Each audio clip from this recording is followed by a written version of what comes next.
Sa nalalapit na halalan, isahan kasama ang batikang mamamahayag at kolumnista sa radyo, telebisyon at dyaryo. Jake Maderazo. Sa kabahagi mo, Radyo Pilipino. Ito po buong Pilipinas, Luzon, Visayas, Mindanao, Metro Manila sa mga kababayan natin sa ibang bansa. Ito po ang isahan sa Radyo Pilipino at ako po si Jake Maderazo. Tayo po napapanood sa Manila Podcast Center, sa TV Tarlac, ganun din po sa ating mga AM at FM stations, sa Lucena, Legazpi, Naga, Dagupan, Tarlac, Dumaguete, Tacloban, Davao, Cebu, Jensan, Cagayan de Oro, Osamis, at Bacolod, pati po sa Mindoro. Samahan niyo ako sa isang oras na pagtalakay sa mga issues na nalalapit na halalan, na ngayon ay ang kwenta ko ay 76 days na lamang po. Parang gano'n, 76-75 o kulang sa 10 linggo. At bisita natin ngayong umaga, Attorney Ivan Mendez, ang head ng legal ng PhilSCAP. Yan po mga kausap natin. Pero unahin ko muna ang ating boses ng bayan poll question ngayong umaga nito at ang ating tanong sa taong bayan. Ito po, may malaking impluwensya ba ang campaign jingles ng mga kandidato sa inyong mga botante? Meron bang malaking impluwensya ang campaign jingles ng mga kandidato sa inyong mga botante? Yan po ang ating tanong mga kababayan. At syempre, mag-text kayo sa 0917-539-2189 mga kababayan. At syempre, mamaya makakasama na po natin itong grupo po ng PhilSCAP. Pero bigyan daan muna natin ang mga latest na balita mula po sa Radyo Pilipino News Center, ang Isahan Balita. Isahan Balita. Magandang umaga mga kabahagi. Narito na ang mga balita. Pinapayagan na ng pamahalang lokal ng lungsod ng Naga ang mga batang edad 2 taong gulang pababa na makapasok sa mga private at public establishments, kasama na ang mga simbahan kahit wala itong suot na face mask. Nakapaloob ito sa Executive Order 2022-008 ni Attorney Nelson Legacion, alkalde ng lungsod, na ayon sa pag-aaral, mataas umano ang risk of suffocation sa mga batang kasama sa age group kapag nakasuot ito ng face mask. Samantala, ang mga batang hindi pa bakunado ng COVID-19 vaccine, edad 5 taong gulang pababa, ay maaari ring makapasok sa mga establishmento, pero dapat ay bakunado ang kasama nilang magulang o guardian. Mananatili namang requirement ng lungsod ang vaccination card at ID bago makapasok sa mga establishmento.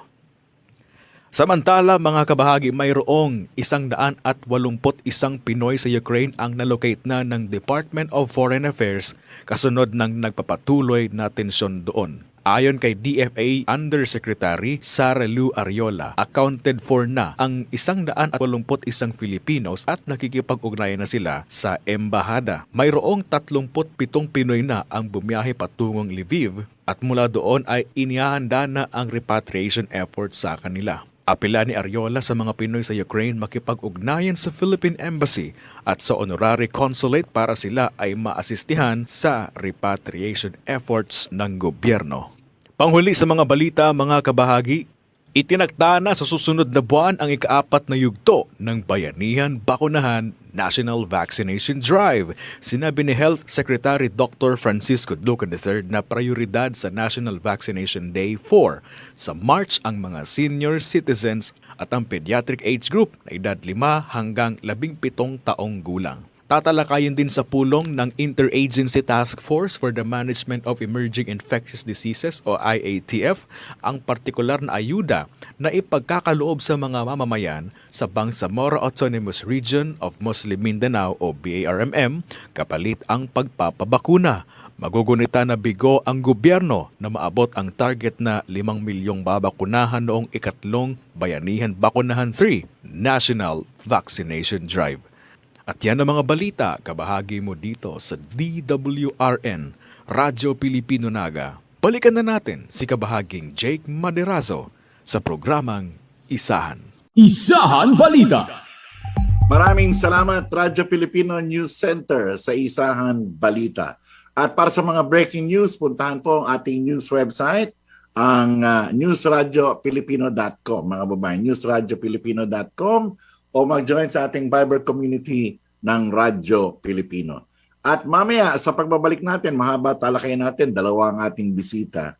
Ito po'y pag-uusapan natin yung mga campaign jingles o yung mga kantang ginagamit ng mga politiko. Alam nyo naman ho, mga kababayan, nung nakarang 2016, 2019, alam nyo, kanya-kanyang gimmick ang nangyayari, mga kababayan. Pero, nagbabayad ba itong mga kandidato na ito doon sa mga composers? Nagbabayad ba sila ng royalty sa mga gumawa ng mga awitin na ito, itong mga tugtugin na ito? Yan ang ating pag-uusapan, mga kababayan.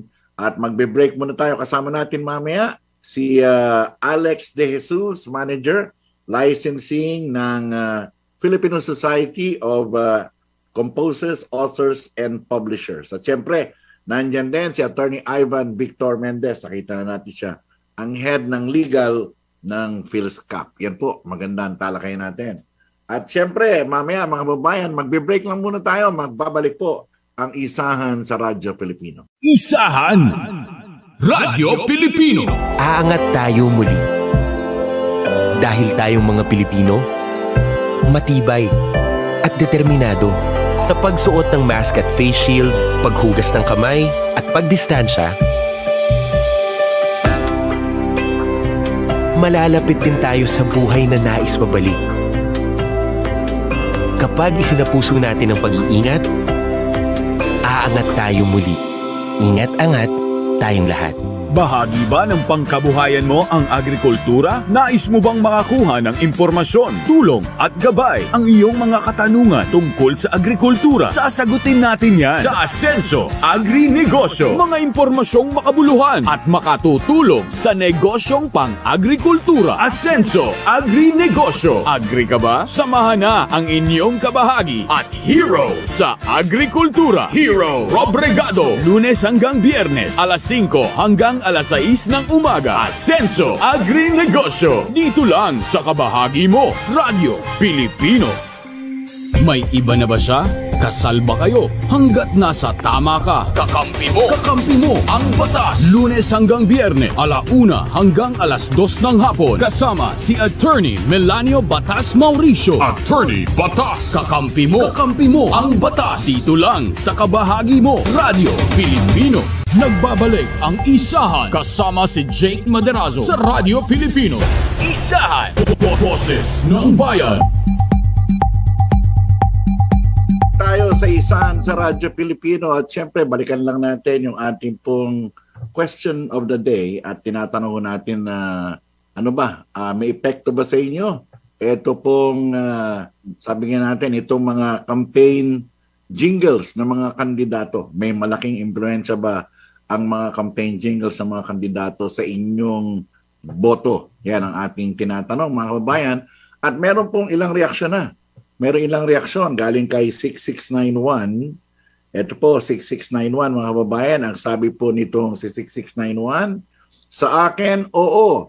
Recall po kasi iyan na kapag narinig ng tao ang isang campaign jingle, malalaman agad na si kandidato yun. Yan ang sinasabi po nitong si 6691. Mag-text pa rin kayo sa atin mga kababayan at ang tanungan natin, ulitin ko lang, may malaking impluensya ba ang campaign jingles ng mga kandidato sa botante? Yan mga kababayan, no? Mag-text kayo sa 0917-539-2189 at saka manood po at mag-comment sa Facebook at saka sa YouTube.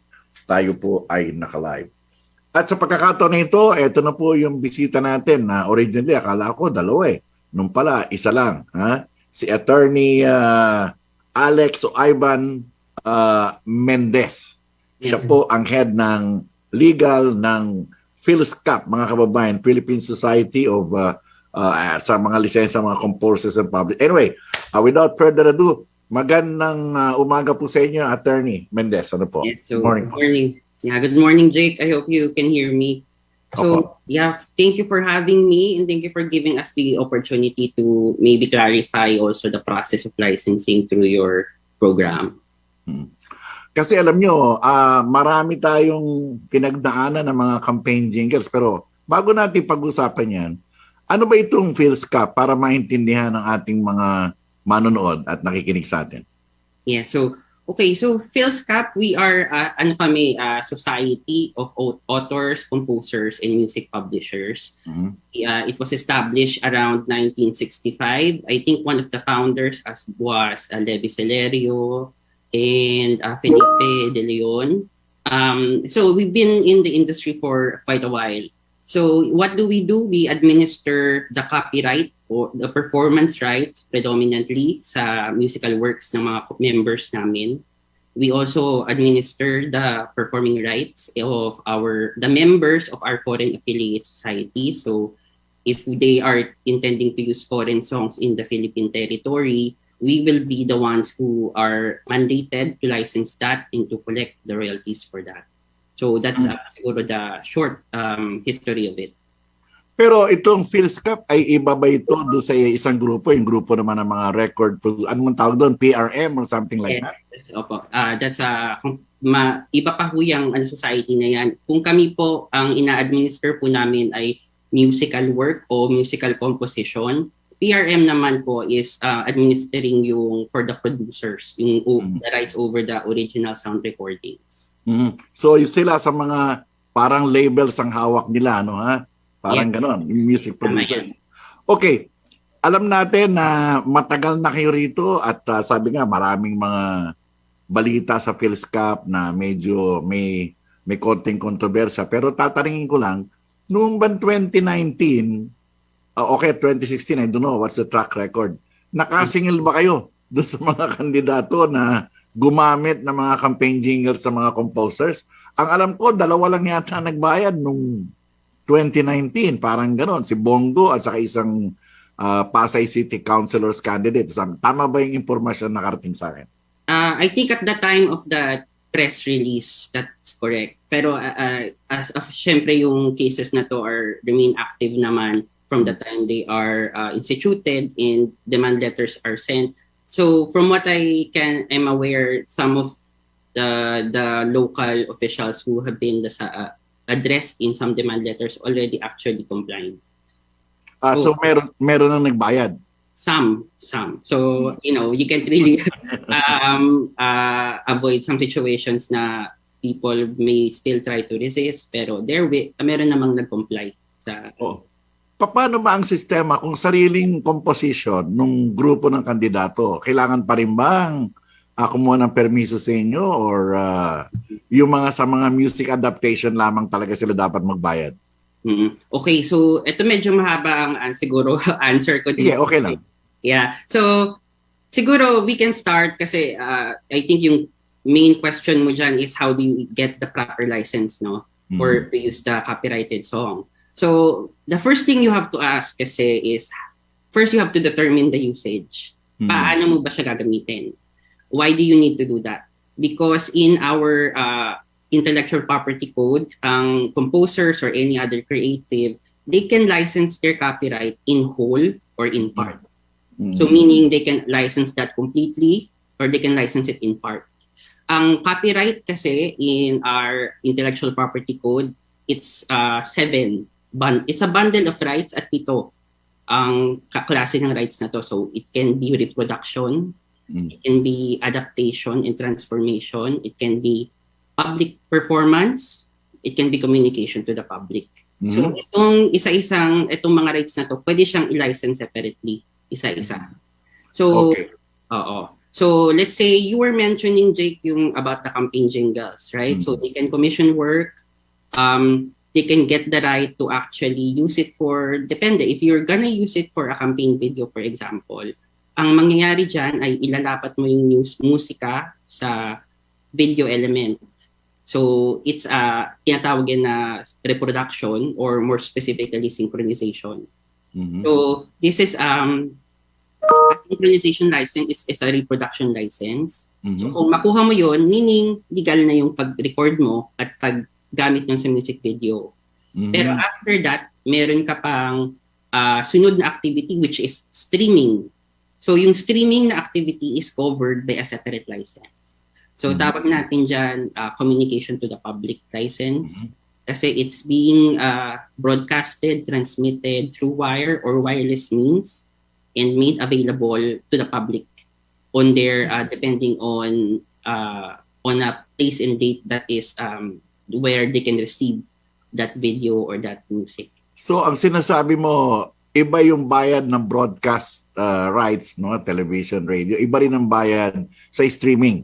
Yes. A different license. So yun nga, I think we did release a statement recently, no, making distinctions on the usages. So siguro in the terms of the election campaign, usually ang mga rights na implicated dyan is yung public performance. So when do you do public performance in election campaigns?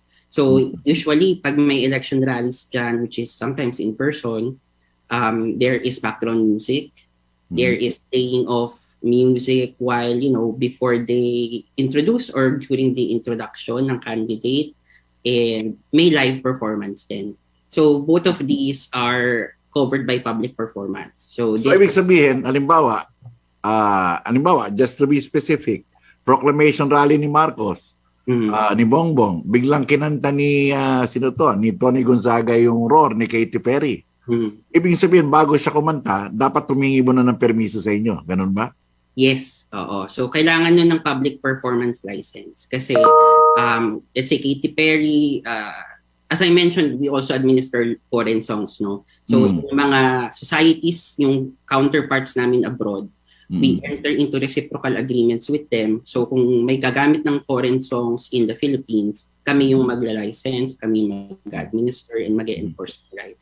So, yun, Katy Perry might be part of the catalog po ng societies na like ASCAP or BMI or CESAC, which is counterparts po namin. So, the license will be issued by us. So, ang sinasabi ninyo, for example, kung meron kayong campaign, kung meron kayong kakantahin na copyrighted na material, dapat meron kaagad, kumuha muna kayo ng lisensya from PhilSCAP, di ba? And then, 2 lisensya ibibigay ninyo at 3 siguro, yung live performance mo.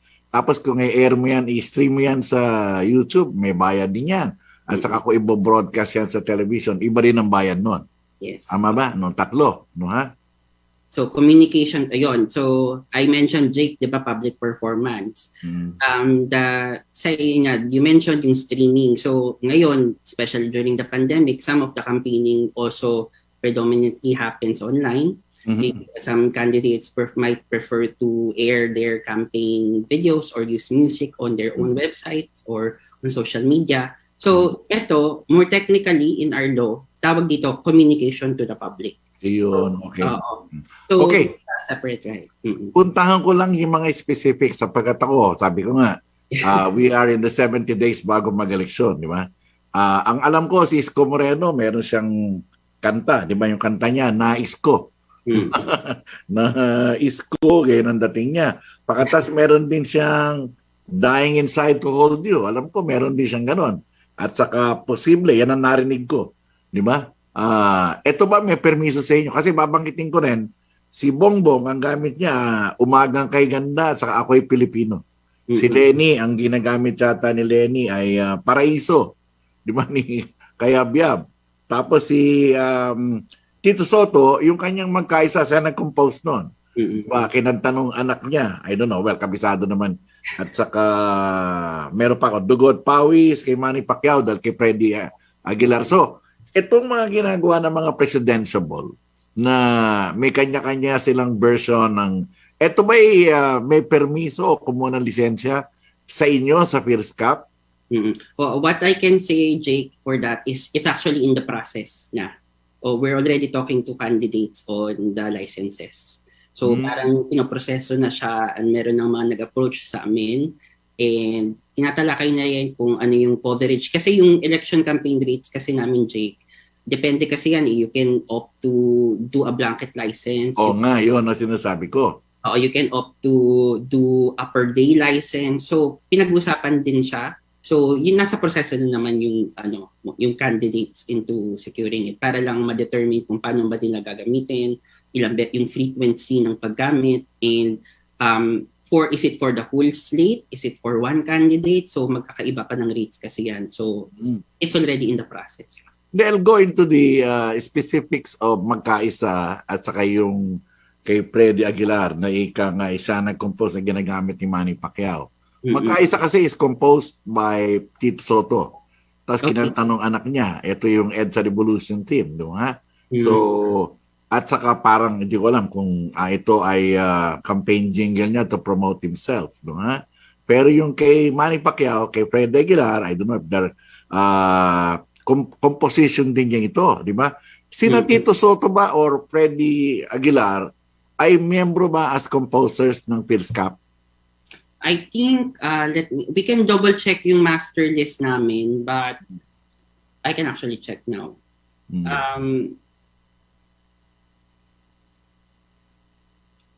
Okay. Importante malaman natin 'yon, di ba? Yeah. O sine-check po ni Attorney Ivan yung listahan nila, whether sabi nga natin yeah, maybe siguro you can understand we have thousands of members. So we can easily naman just claim na member sila kung it's not in our master list. Tama. Pero nandun ba sila ngayon? Ito. Vicente Soto at saka si Freddy Aguilar, no, ha? Yes, pero dapat membro sila. Yes, oo. They are he's part of our membership. Kasama sila sa PhilSCAP. Soto is our member, yes. Okay. So, ibig sabihin, they still have to seek permission from PhilSCAP. Yeah, so ayun. Okay, so maybe we can make a distinction there.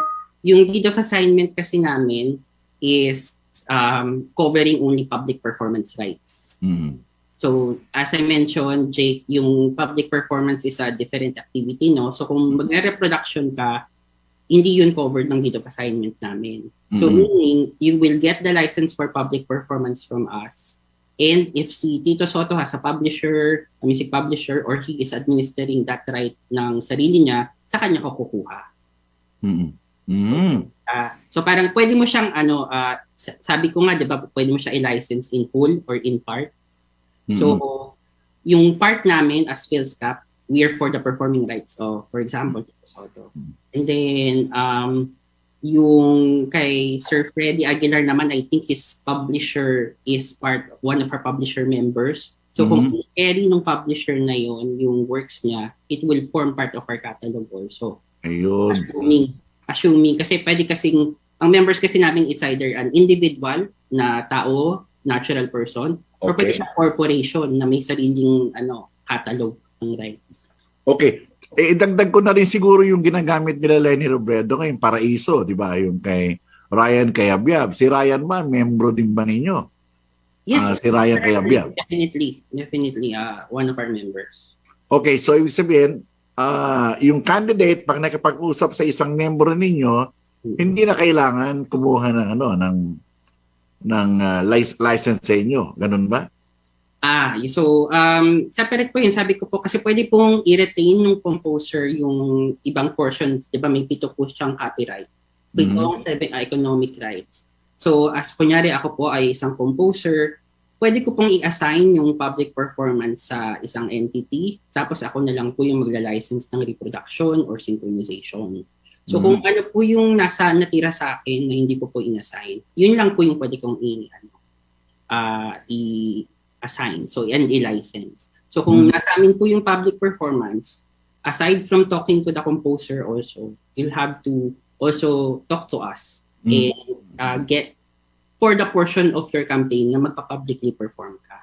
Ayun. Yun na importante. At least maliwanag yun. Kung gagamitin mo sa public performance, whether yan ay broadcast rights, o kaya whether yan ay streaming, o kaya ay, sabi natin, campaign rally na malaki that requires broadcast din, kailangan kumuha, public performance, kailangan kumuha sa inyo ng permiso. Ganon. Yes. Okay. Anyway, alam nyo, napaka-importante nitong mga campaign jingles na ito. And you and I, Attorney Ivan, alam mo, nung nakarang eleksyon, 2019, sino ba mag-aakalang mananalo si Bong Revilla? Di ba? Meron siyang last-minute campaign, yung Buduts.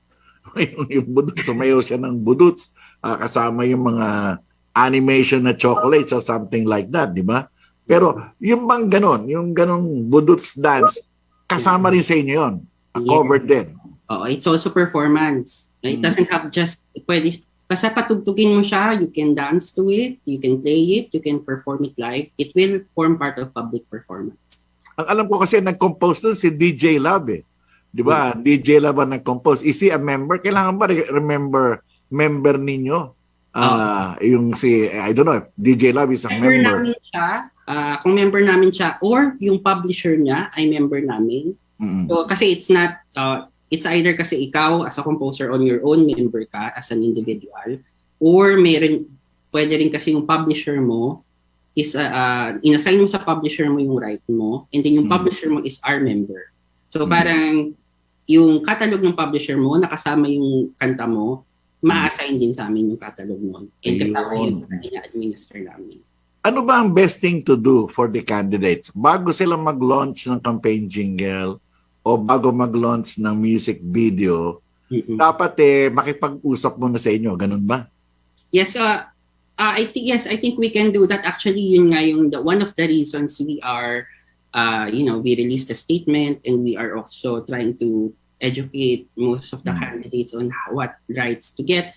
Is they can approach us, they can ask us. Ito kasi usually tinatawag sa industry na pre-clearing, no? So before you broadcast anything, before you create any film or any song, usually you try to clear the rights first. So they can come to us, they can tell us if they have an idea kung ano ba yung gusto nilang gamitin na song. Titignan po ng department namin yan kung ng distribution to check kung nasa catalog namin siya and if pwede namin i-license. Kung hindi naman po siya ma-license kung wala naman po siya sa catalog, possible din po na matulungan namin sila na hanapin kung kanino ba kukunin yung license. Kasi nandun din may rights, may information yan in the global database kung sino po yung may copyright owner. We can also assist kung kunya the reproduction is not with us. There's also a possibility that we can assist them, refer them to the proper person. Ayun. Anyway, so naglabas na kayo ng press release asking the candidates handlers na teka muna, you go into the processes na ganito ganyan. Kumusta naman ang responde ng mga kandidato? Have they responded? All of them ba kasi sinasabi nga natin, teka muna, kumakandidato ka, hindi ka pa nananalo, nagnanakaw ka na ng copyright, something like that.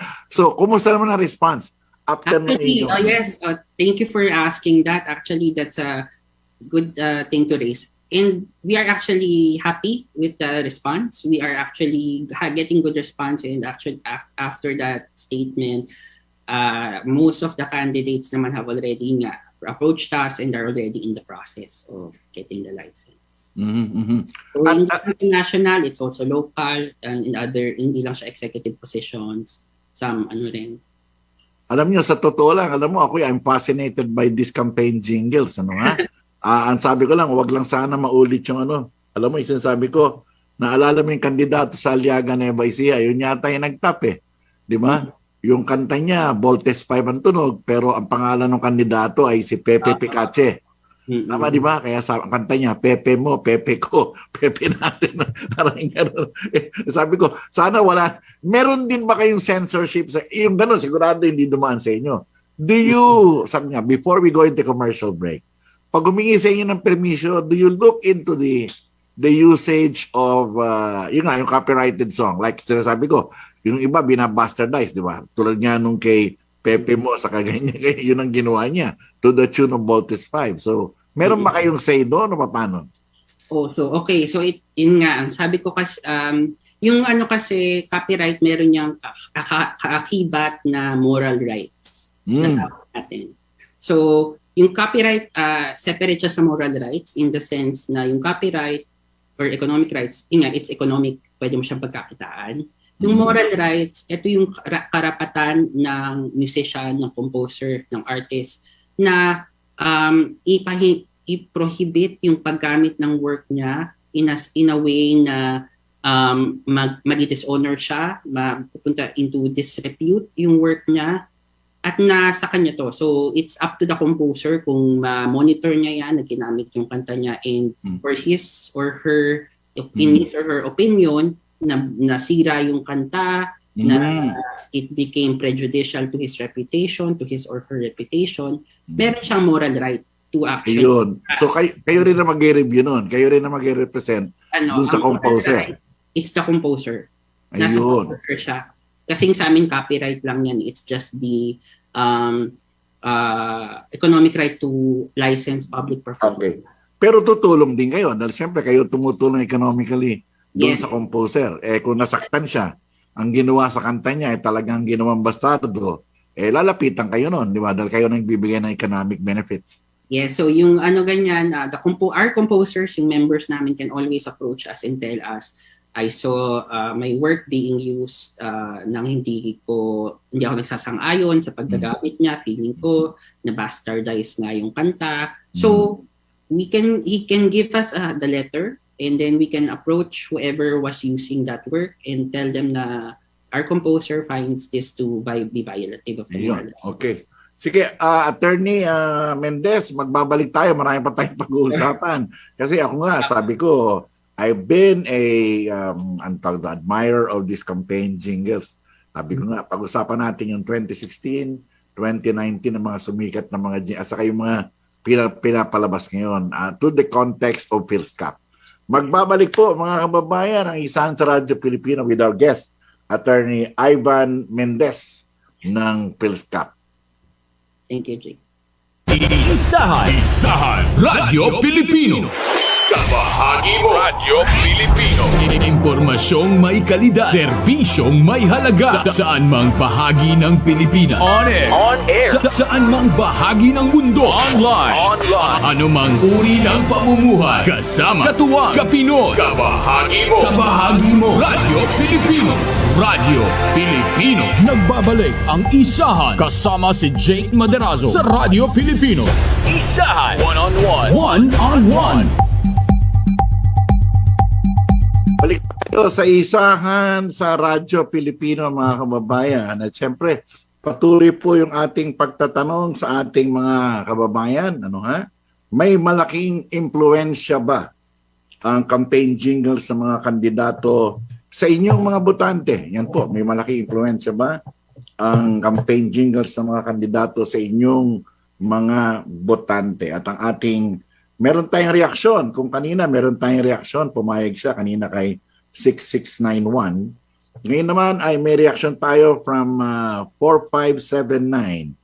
4579. At ang sabi nitong ng ating texter, ang sabi niya, kung may impluwensya sa kanya itong campaign jingle sa mga kandidato sa botante, ang sagot po ni 4579, hindi. Sabi niya, mas malakas ang impact sa akin ng kandidatong nakikipagtagisan ng talino sa mga katunggali niya kesa jingles na gawa rin ng ibang tao, ibang klase, no ha? Ay yung kandidato, hindi yung jingles ang kanyang pag-uusapan. Yan ang sabi ko nga, napakaganda. Attorney Mendez, Pero sinusuri ko yung mga dating jingle tulad nung kay Grace po noong 2016. Ang alam ko, sa awitin mo, isasayaw ko, di ba? Grace po, iboboto ko parang gano'n eh. Alam natin na BST company yun, di ba? Si Manny Villar, si Cynthia Villar, Mrs. Hanep Buhay ang ginamit niya. Naalala ko yun. Tapos hindi ko si Marojas, nung Mr. Palengke siya, ang ginamit niya, di ba yung Mr. Suave. Hoy, Mr. Palengke. Naging number 1 din. Tapos si Lauren Ligarda, sabi nga si Lauren Ligarda, iba, ano bang ginamit ni Lauren Ligarda? Nag-number 1 din siya, di ba? Si Manny Villar, sasakyan kita, si Pagatsaga ang ginamit niya, di ba? Tapos si Bato, noong 2019, itaga mo sa bato. Si Angara, yung kay Sara Geronimo, sa iyo, di ba yun ang ginamit niya? Tapos, ito pa rin kay Loren, tunay na ligaya, parang gano'n. Grabe. Ito ba, alam mo, sabi ko nga, napakarami. Of course, hati sila. Pwedeng magpanalo, pwedeng hindi magpanalo. Di ba? Sinasabi nga. Pero, ang importante, ang Phil's Cup, matagal na kayo nandito, ang alam ko, di ba? Ito bang mga malalaking kandidato na ito, nagbayad sa inyo to nung manalo o paano ba? Oh, well, nung manalo, well, we'll have to, ako kasi right now I don't have the records available nung previous elections pa. Pero I did try to ask yung yung department, pero I think there are nagbabayad naman yung iba. Meron lang, it's really hard sometimes when some candidates don't understand kasi yung difference nung rights, nung licenses. So sometimes we are still actively trying to collect. So that's another issue.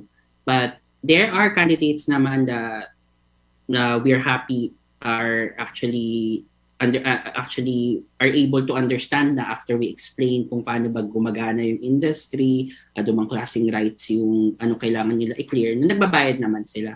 But yun.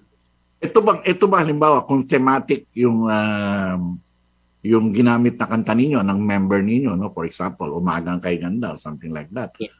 Prohibitive ba ang cost? Mahal ba yun? Lalo na kung blanket ang gagamitin. It's actually, depende yun kasi yung rates, ito, yun nga, if you, para rin siguro sa benefit ng listeners mo, Jake, yung cost, it's actually on our website. You can go to philscap.org, go to yung drop-down menu under licensing and go to election campaigns under the licensing categories. Andun yung rate cards kung magkano ba siya yung aabutin niya. Kasi yung rate niyan depende sa position mo. If you're in a presidential campaign, of course, yung campaign mo is supposed to reach a big portion of the population. So, mas marami talagang usage yan. So, obviously, mas malaking rate nun. It can be andun siya online. Pero kung if you're a local official, for example, you're just gonna be using it for one day, meron namang like 300, 700 pesos a day na blanket na licenses. That's also part in our rate card sa website. So, pwede mo siyang tignan, isipin mo kung paano mo gusto gamitin yung kanta, kung kailan mo siya gagamitin. And then, that will determine ano ba yung rate. Ayun, kasi halimbawa, ako ay kandidato. Siyempre, marami akong mga mobile speakers. Pine-play nila yung kanta nila. Di ba? Iikot-ikot yan. Halimbawa, Luzon, buong Luzon, walang ginawa yan kundi umikot. So, yun ba, sabi nyo nga, 200 ba yun per hour or something like that Okay, kasama sa blanket yun. Oo. We have a per day rate or you can have a blanket license for the whole campaign period. So, yung magkano babayaran mo, depende kung gaano katagal mo siya gagamitin and also kung gaano, kung i-cover mo ba isang kandidato, isang party, isang coalition, isang slate. So, yun, magkakaiba talaga siya and yung rate will differ. So, just to give us an idea, for example, sa presidential campaign, blanket ay bigay mo. Ano ba ang range ng presyo niyan? Anong range? Million ba yan or what? It can go to, if you're, for the whole rate, it can go to 500, let's say presidential campaign, it's 500,000. And then it can go, if you're going for, I think, the whole slate, it's 1.5. 1.5 million. So senatorial, medyo mababa. Oh, it will be less than that, rate. Okay. Mukha yatang maganda itong ginagawa ninyo to protect the composers. But ito, halimbawa, where does the proceed go? For example, di ba, siyempre may Phil's Cup. Pero how much of the money, for example, ang nakuha ninyo will go to the composers and the members or yung music publishers? Paano makatiyan ninyo ng mga nagko-compose ng kantahan? That's right. Okay, so that's a good question, Jay. So siguro I'll clear at the beginning that we are a non-stock, non-profit association. So we don't have any profit. The only thing that we spend on is our administrative expenses. So parang yung gastos lang na pag-monitor, yun yung siguro may administrative expense lang na i-deduct, pero the rest will go to the composer. We don't retain any profit from that collection. So Meron din kaming socio-cultural fund. Ito yung namin, pinupool namin para i-promote yung songwriting skills. Ayan, nakita ko. So yun lang yung portion na, so unlike siguro like profit-making institutions na they retain something as profit, kami wala, we're just really retaining for administration. So ang mangyayari niyan, so let's say you have a blanket license. Your blanket license, pwede mong mapatugtog lahat ng nasa catalog namin. So yung catalog namin would cover more than 20 million songs. That's songs in local songs and also copyrighted songs abroad by the members of our foreign affiliates. So pag meron kang blanket license, kahit isa or 1,000 or 1 million songs yung patugtugin mo, it will be covered and it's the same rate. So usually ang license namin, meron siyang reporting requirement. So if you're a campaign manager, pag nag-election rally ka, you tell us which songs are actually played and then it will more or less determine paano ba namin babayaran yung mga composers. Let's say napatugtog yung composer na to, may allocation siya. So mapupunta sa yun yung dadating sa kanya na royalty payment. Ayun, yun ang maganda ron. When I think of PhilCap, I think of no names. Dalawang pangalan na nasa isip ko. Rico Blanco, is he still the president? And Eber Bartolome, I don't know, well, namatay na siya last year. Rico is now the president, no? Si Rico Blanco is, ang current president namin is si Sir Nonoy Tan. Nonoy Tan, okay. Rico Blanco was the president before him. But Rico is still part of our board. Okay. Si Heber, I don't know, well, he was somehow involved sa PhilCap. Nakalaban nyo ba yun o kakampi nyo yun bago siya namatay? We did, meron ding, there were cases filed before, pero I think, yun nga, it's a criminal case filed against, if I'm not mistaken. Pero I'm not, na siya, I think it's already closed because nga of the demise of Sir. Ay, salamat. Naayos na yun. Anyway, alam mo, ito, bago ko pumunta ron sa, for example, ako ay blogger or something like that. I want to post something on YouTube, no? Nagagawa ko ng gimmick ko. And alam mo naman natin na yung gumagawa ng YouTube ng mga blogger natin, tumatanggap ng pera, depende on yung kanilang mga views and subscription, no? For example, pag YouTube blogger ka, gumamit ka ng PhilCap member, kailangan ba humingi ng permiso sa inyo? Ganun ba? Okay. So that's a very good question, Jake.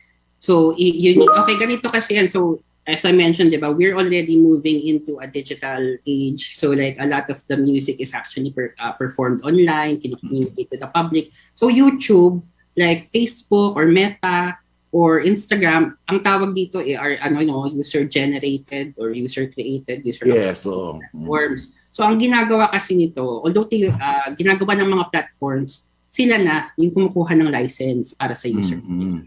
So, pag nagpatugtog ka sa YouTube ng something that's in our catalog, for example, they have a license from us. So, that's covered already.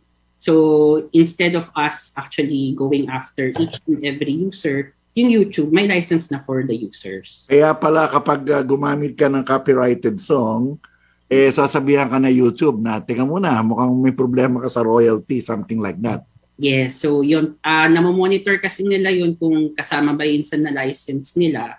Then, meron silang management, most digital platforms, meron silang content management systems or that they can monitor kung yung copyrighted song ba, yung song ba is covered by their license or kailangan to i-take down. And you have an arrangement with YouTube and Metaverse and Facebook. Yes. Meron ba kayo? So, yeah, we do. We license them, both of those platforms. So, sabihin nyo na maganda, no? Hindi na kayo nagmo-monitor, automatic naman yun. But, pero, generally, of the biggest bloggers ngayon, alam naman natin kung sila yung mga top 10 na marami kinikita, sila Ivana Alawi. Yun, meron din kayong relationship sa kanila or you just let YouTube to deal with them? That's separate na yan, Jake. It's a completely separate relation. Kasi if you're a vlogger, of course, yung pag-monetize mo ng content mo depende yun sa terms of usage ng YouTube eh. So, it's a different relationship. It's a private transaction nila, parang ganon. So, it's another transaction. Kami, to some extent, meron naman kaming, we can actually also communicate to YouTube for usages on the platform na some composers might disagree with. For example, I mentioned, di ba, kanina yung moral rights. So, some digital platforms, meron silang ina-allow na tinatawag na writer relations and writer objections. So, if yung composer, tingin na yung may political or moral reason siya to object to the use. Pwede. To some extent, we can go to YouTube and tell them yung member namin has an objection to this usage, and then pahala na sila mag-proceed on how to resolve.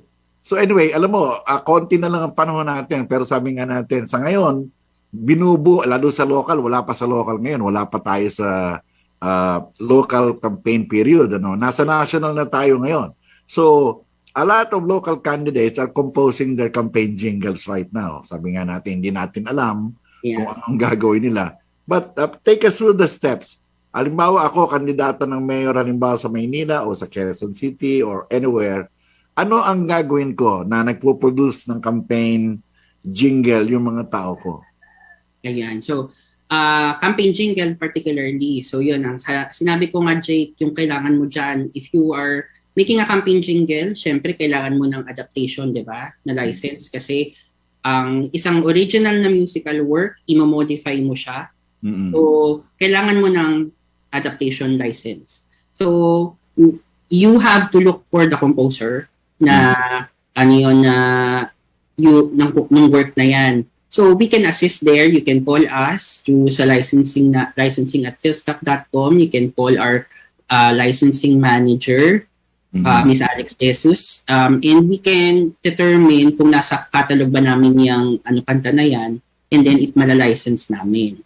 So, assuming nasa catalog namin yan, ang mangyayari is pag gagawa na kami ng application form from you, so i-indicate mo what's your position, ano ba yung locality kung saan ka magka-campaign, and then you will tell us yung particular song, and then ibabalik namin yan. Usually within the day, we can give it back to you with an assessment kung magkano ba yung rate, and then the draft licensing agreement.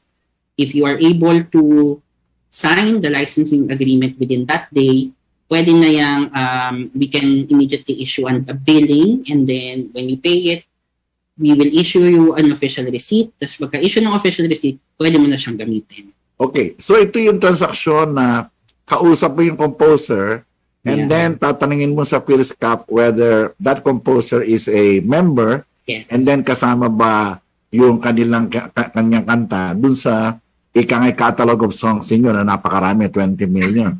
So, 20 million. So that is the first option. Pero paano po? Can the candidate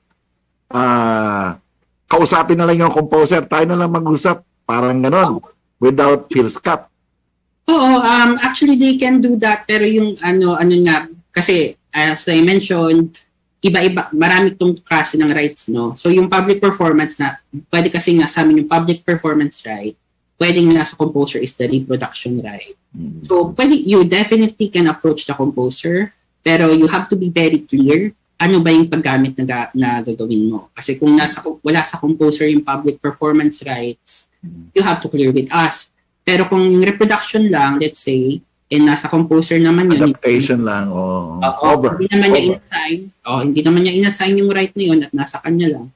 You can get the license directly from that composer or yung publisher niya. So, Pero the moment na gamitin niya for public performance, sinasabi ninyo, hindi naman hawak yun ng composer. Parang something like that. So, kung member namin siya, tapos inassign yung public performance right over the song to us, hindi yun yung portion na right na yun. You have to get it from PhilSCAP. So, hindi na ibibigay yun ng composer, yung public performance? Yes, kung na-assign sa amin. Kung hindi na-assign sa inyo, halimbawa, wala tayong problema. Hindi mo kailangan ng PhilSCAP clearance, di ba? Yes, yun ang sinasabi niya. Kung nasa composer lang yan. Pero kung na-assign sa amin, which most likely it has been assigned kasi medyo marami rin din yung members namin, you will have to get the separate public performance license from them. And ang protection naman ng composer kapag PhilSCAP ang nilapit, kasi kabisado ninyo eh. Di ba, meron kayong streaming fees, meron kayong broadcast fees, meron kayong public performance fees. So, you will get a lot more from PhilSCAP rather than directly negotiating with the candidate. Tama ba yun? Yes, sir. Oo, actually yun yung benefit kasi ng collective management organizations to creatives. Kasi usually mga CMOs like us, we have a better handle on how to monitor yung pagkagamit niya. So parang meron nang nagko-collect for you, hindi mo na siya gagawin on your own, hindi ka na mag-isa-isa, hindi ka na pupunta sa restaurants isa-isa, hindi ka na magtitingin ng internet websites isa-isa to monitor kung nagamit pa yung work mo. We do that for you. So parang since we can monitor those things, we can actually try to, as much as possible, collect more the appropriate royalties for you. Alam niyo, napakaganda ng mga benepisyo ng PhilSCAP, but isa sa gusto kong tanungin sa inyo, how much percentage of our composers are affiliated sa inyo? More than 70%? 60%? Something like that. Okay. Baka yun, medyo mahirap ikwenta because I wouldn't, well, right now we don't really have like a registry of the whole composer population of the Philippines. Anyone can be a composer naman, like I can be a composer and wouldn't be registered in a database. So siguro yung percentage na yan, pero might not be as easy to compute, pero I can say na most of the popular composers naman are part of the PhilSCAP, especially yung yun ang importante, sabi nga natin, kayo ang biggest. Anyway, ang alam ko may mga arrangements din kayo sa mga TV stations, di ba? GMA7 correct. and ABS-CBN and all the other networks, di ba? So, yeah, as I mentioned, di ba, yung meron din kami, we also administer yung communication to the public. So, this covers yung broadcasting. Anytime you make transmit by satellite or cable mga musical works through film or any other concerts on television or live performances, kasama yan. So we do have licenses for most of the broadcast networks. Meron lang akong tanong sa inyo. Halimbawa, ako pumunta ako sa isang istasyon, halimbawa restaurant sa Tarlac, malaking restaurant. Tapos naka-tune in yung isang FM station, no? Naka-FM station sila. Bino-broadcast nila yung habang kumakain ka ron, di ba, yung mga kanta. Yun ba, kinukuha pa ng permiso sa inyo if it's a radio broadcast? That's right. It's a completely different activity kasi. So ganito yan. Maybe we can make a distinction. Sige. So let's say the radio station has a license. So yung license niya is to communicate that to the public. Right? So yung reception niyan is meant for private consumption. So if you are receiving that frequency, nakikinig ka sa kanta na pinapatugtog ng radio, you are already, yun lang yung target na public niya. Pero kung i-broadcast mo yan in public place, ang tawag niya dyan isa, like mechanical background music na yan, na covered, it's going to be public performance kasi hindi na private yung reception ng frequency. It's already public. Ang public under our IP code means anyone outside your family or your close social acquaintances. So, so yun yung definition ng public in our IP code. So yung mga restaurant na yun ay kailangan kumuha rin ng permiso sa inyo. That's correct. Actually, if I can, there's a Supreme Court decision already on this it's a PhilSCAP versus Benjamin Tan. It actually says na yung if you play music in restaurant, it also forms part kasi of your overhead, di ba? Ng expenses mo. So you really need to pay royalties to the composers. So parang nagdagdag ka kasi ng audience eh. So parang instead of you are the only audience, nag-extend ka to someone outside you. Hindi, for example, ganito yan, ako, halimbawa, kunyari, meron akong restaurant, bahay ko, or something like that. Alam naman natin na may mga playlist, di ba? May mga playlist kang ginagawa sa Spotify, o kaya meron kang playlist sa iTunes, no? Ha? Pagkatapos yun, patugtugin mo sa restaurant mo, sabi nga natin, so you still have to get a permit or a royalty sa inyo, ganun ba? Oo. So, babalik tayo dyan, Jake, di ba, sa Section 180 ng Revised Intellectual Property Code na sinasabi, di ba, that the creator can license in whole or in part. So, meaning, in part, meaning those activities can be licensed separately. So, yung broadcast, separate license. Public performance through the radio, a separate license. Kasi the composer can license in part. Pwede siyang separate. Tapos yung playlist, iba rin pala yun. Grabe. O anyway, napakahaba ng kwento natin from the campaigning. Meron tayong 2 minuto. Meron ba kayong mensahe sa ating mga kandidato and also for the general public as far as campaign jingles and registration sa PhilSCAP is concerned? So, unang-una, Jake, thank you for inviting me and PhilSCAP and giving us the opportunity to actually tell the public about the process of licensing. I hope it was an educational thing. I was able to explain most of the nuances ng pag-license in yung copyright use. But if you're asking for my message to the candidates, siguro I can say na nare-recognize naman ng mga candidates that music really does give value to their campaign. Actually, I was happy one of the responses nga of your listeners, he or she said na they actually do value yung music in terms of recall. So there's really a value in that in the use of the music in terms of marketing yourself as a candidate. So I hope that the candidates would actually be mindful enough in respect at intellectual property enough to make sure that the composers who have undergone labor to actually create their composition will be remunerated and the license. Maraming salamat sa Attorney Ivan Mendez, Head ng Legal ng PhilSCAP, mga kababayan, Filipino Society of Composers, Authors, and Publishers. Salamat po na marami sa iyo, sir. Thank you po. Thank you, Jay.